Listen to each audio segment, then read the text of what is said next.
Good afternoon, all of you. Welcome to the world of statistics.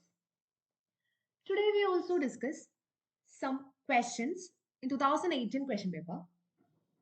Already, നമുക്കറിയാം നമ്മൾ question പേപ്പറിൽ സ്റ്റാറ്റിസ്റ്റിക്സിന്റെ questions മാത്രമാണ് നമ്മൾ ഡിസ്കസ് ചെയ്തുകൊണ്ടിരിക്കുന്നത്.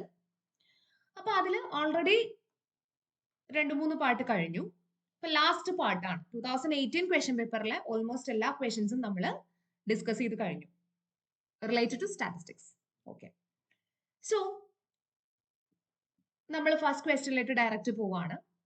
We have created a 95% confidence interval, population mean, for with the result 813. What conclusion will make if we test H0, population mean is equal to 15, and H1, population mean not equal to 15, at alpha equal to 0.05. Level of significance ആണ് alpha. അപ്പൊ ഈ question വായിച്ചതുകൊണ്ട് ഞാനൊരു കാര്യം പറയാം. നമ്മൾ എസ്റ്റിമേഷന്റെ ഏകദേശം കഴിഞ്ഞു. ഇനി ടെസ്റ്റിംഗിന്റെ വീഡിയോസ് ആണ് നമ്മൾ സ്റ്റാർട്ട് ചെയ്യുന്നത്. അപ്പോൾ ഇതൊക്കെ വളരെ ഡീറ്റെയിൽഡ് ആയിട്ട് പറഞ്ഞു തരാം.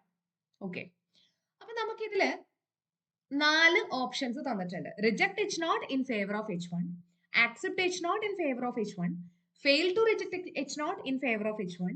We cannot tell what our decision will be from the information given. അപ്പോ ഒരു 95% കോൺഫിഡൻസ് ഇന്റർവൽ പോപ്പുലേഷൻ മീനിന് വേണ്ടിയിട്ട് ക്രിയേറ്റ് ചെയ്ത് വെച്ചിട്ടുണ്ട്. ഓക്കെ, അപ്പൊ ആ ഇന്റർവൽ എന്നിവർ ഉദ്ദേശിക്കുന്നത് എന്താണ്? Mu is in between 8 and 13. അത് ഓൾറെഡി ക്രിയേറ്റഡ് ആണ്. ദെൻ നമുക്ക് ടെസ്റ്റ് ചെയ്യേണ്ടത് മ്യൂവിന്റെ വാല്യൂ 15 ഓർ നോട്ട് എന്നുള്ളതാണ്. ഒന്നുകിൽ mu equal to 15 or mu not equal to 15. Then the question is that alpha equal to 0.05 ആണ് കോൺഫിഡൻസ് ഇന്റർവെൽ എങ്കിൽ what is the conclusion here? ഇത് വളരെ സിമ്പിൾ ആണ്. ഇതിന് ശരിക്കും ടെസ്റ്റിംഗ് ഓഫ് ഹൈപ്പോത്തസിസ് പഠിക്കേണ്ട ആവശ്യമൊന്നുമില്ല. നമുക്ക് നോക്കുമ്പോൾ തന്നെ അറിയാം മ്യൂവിന്റെ വാല്യൂ 15 എന്നുള്ളത് നമ്മൾ കൺസ്ട്രക്ട് ചെയ്ത് വെച്ചിരിക്കുന്ന ഇന്റർവെല്ലിന്റെ ഉള്ളിലല്ല. ഇന്റർവെല്ല് 8ഉം 13ഉം ആണ്. അതിന്റെ ഉള്ളിലല്ല 15 എന്ന് പറയുന്ന വാല്യൂ വരുന്നത്. സോ ദ വാല്യൂ H0, അതായത് നൾ ഹൈപ്പോത്തസിസ് എന്ന് പറയുന്നത്, അതായത് നമുക്ക് ടെസ്റ്റ് ചെയ്യേണ്ട ഒരു കാര്യം ഉണ്ടായിരുന്നല്ലോ, മ്യൂവിന്റെ വാല്യൂ 15 ആണോ എന്നുള്ളതാണ് നമുക്ക് ടെസ്റ്റ് ചെയ്യേണ്ടത്. That is not in that particular interval, that is 18 to 13. ആ ഇന്റർവെല്ലിൽ അല്ല മ്യൂവിന്റെ വാല്യൂ വരുന്നത്.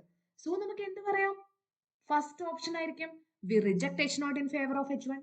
ആ തന്നിരിക്കുന്ന H1നെ വെച്ച് നമുക്ക് H0നെ റിജക്ട് ചെയ്യാനേ സാധിക്കുള്ളൂ. Because the value of H0, the null hypothesis, is not in that particular interval.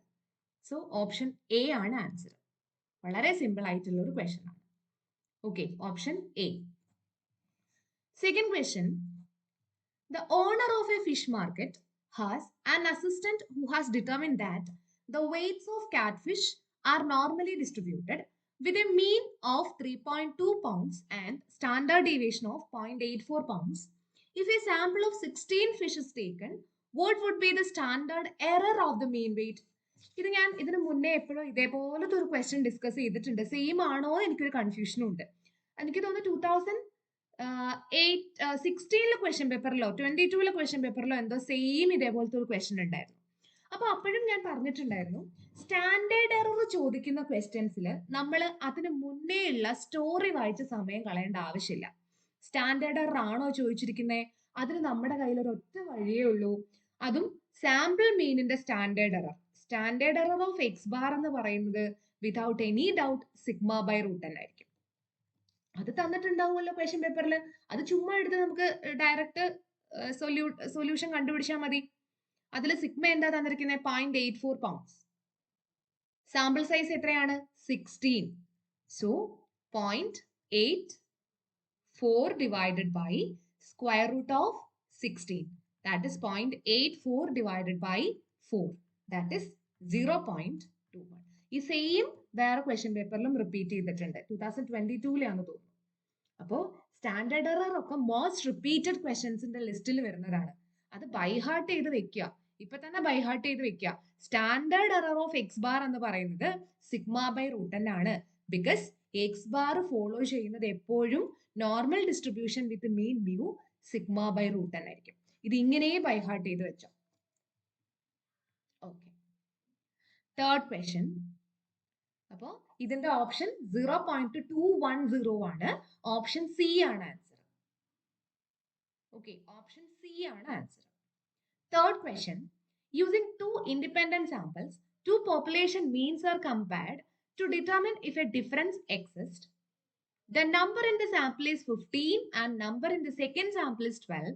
How many degrees of freedom are associated with the critical value? അതായത് യൂസിങ് ടു ഇൻഡിപെൻഡന്റ് സാമ്പിൾസ്, രണ്ട് independent ആയിട്ടുള്ള samples ആണ് നമ്മൾ consider ചെയ്യുന്നത്. Two population means were compared, രണ്ട് population means ആണ് compare ചെയ്യുന്നത്. അതിന് രണ്ട് സാമ്പിൾസ് തന്നിട്ടുണ്ട്. N1 equal to 15 and N2 equal to 12. നമ്മളോട് ചോദിച്ചിരിക്കുന്നത് എന്ത് കണ്ടുപിടിക്കാനാണ്? ഡിഗ്രീസ് ഓഫ് ഫ്രീഡം കണ്ടുപിടിക്കാനാണ്. അപ്പോ നമുക്കറിയാം രണ്ട് പോപ്പുലേഷന്റെ മീൻസ് ടെസ്റ്റ് ചെയ്യുന്ന സമയത്ത് അവിടെ more than two conditions are there actually. ഒന്ന്, sigma 1 and sigma 2 are known. രണ്ട്, sigma 1 and sigma 2 are unknown but equal. Third one, sigma 1 and sigma 2 are unknown but not equal. ഈ മൂന്ന് situations വരുന്നുണ്ട്. പ്രത്യേകിച്ചൊന്നും എടുത്ത് പറഞ്ഞിട്ടില്ലെങ്കിൽ നമ്മൾ ഏതായിരിക്കും യൂസ് ചെയ്യുന്നത്? Sigma 1 and sigma 2 are equal എന്നുള്ള ഒരു സിറ്റുവേഷൻ ആയിരിക്കും കൺസിഡർ ചെയ്യുക. ബിക്കോസ് ബാക്കിയുള്ളത് എടുത്തു കഴിഞ്ഞാൽ ഇക്വേഷൻസ് വേറെ ആവും. പിന്നെ പ്രത്യേകിച്ചൊന്നും പറഞ്ഞിട്ടില്ലെങ്കിൽ നമ്മൾ എപ്പോഴും sigma 1 and sigma 2 are equal ആണെന്നുള്ള ഒരു കണ്ടീഷനാണ് എടുക്കുക. അൺഈക്വൽ ആണെങ്കിൽ, അതായത് സിഗ്മ 1ഉം സിഗ്മ 2ഉം അൺഈക്വൽ ആണ്, അല്ലെങ്കിൽ ഈക്വൽ ഓർ നോട്ട് എന്നുള്ള സിറ്റുവേഷൻ ഒക്കെ വരികയാണെങ്കിൽ അത് പ്രത്യേകം ക്വസ്റ്റ്യൻ പേപ്പറിൽ എടുത്ത് പറയും. അങ്ങനെ പറഞ്ഞിട്ടില്ലെങ്കിൽ sigma 1 and sigma 2 are equal എന്നുള്ള സിറ്റുവേഷൻ ആണ് നിങ്ങൾ കൺസിഡർ ചെയ്യേണ്ടത്. അപ്പോൾ degrees of freedom is equal to DF is equal to N1 plus N2 minus 2. ഇതാണ് നമ്മുടെ ഡിഗ്രീസ് ഓഫ് ഫ്രീഡം വരിക. ഇത് ബൈ ഹാർട്ട് ചെയ്ത് വെച്ചോണം. അപ്പോൾ ഇത് നമ്മൾ ടെസ്റ്റിങ്ങിന്റെ വീഡിയോസ് ചെയ്യുമ്പോൾ ഇതിന്റെ തിയററ്റിക്കൽ കമ്പോണൻസ് ഒക്കെ നമുക്ക് പറയാം. അപ്പോൾ രണ്ട് പോപ്പുലേഷൻസിന്റെ ഇൻഡിപെൻഡന്റ് സാമ്പിൾസിന്റെ മീൻ ടെസ്റ്റ് ചെയ്യുന്ന സമയത്ത് sigma 1 and sigma 2 are equal, not equal, അങ്ങനെ മൂന്ന് സിറ്റുവേഷൻസ് വരുന്നുണ്ട്. അപ്പൊ പ്രത്യേകിച്ചൊന്നും പറഞ്ഞിട്ടില്ലെങ്കിൽ ഈക്വൽ വേരിയൻസസ് കൺസിഡർ ചെയ്താൽ മതി.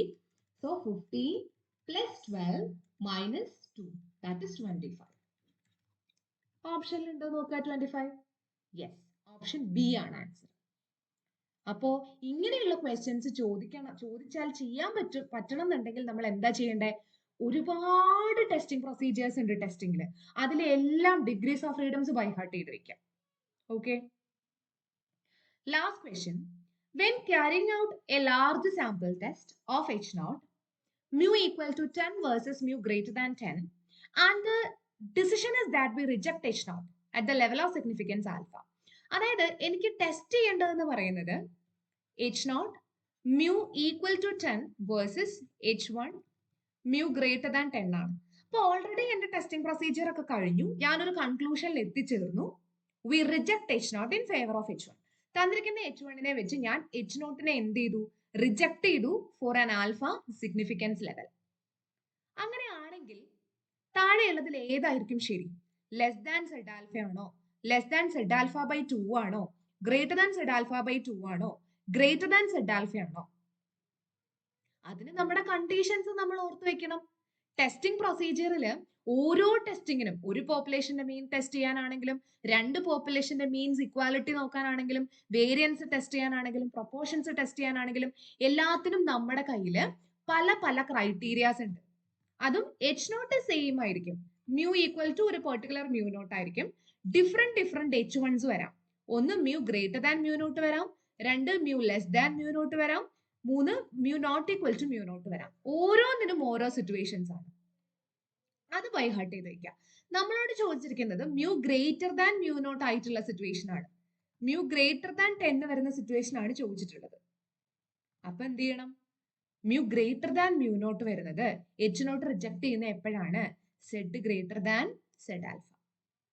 Mu less than mu naught ആവുന്നതോ അതും കൂടി ഞാൻ പറഞ്ഞേക്കാം. Zed less than minus zed alpha. Mu not equal to mu naught ആണെങ്കിലോ mod zed greater than or equal to zed alpha by 2.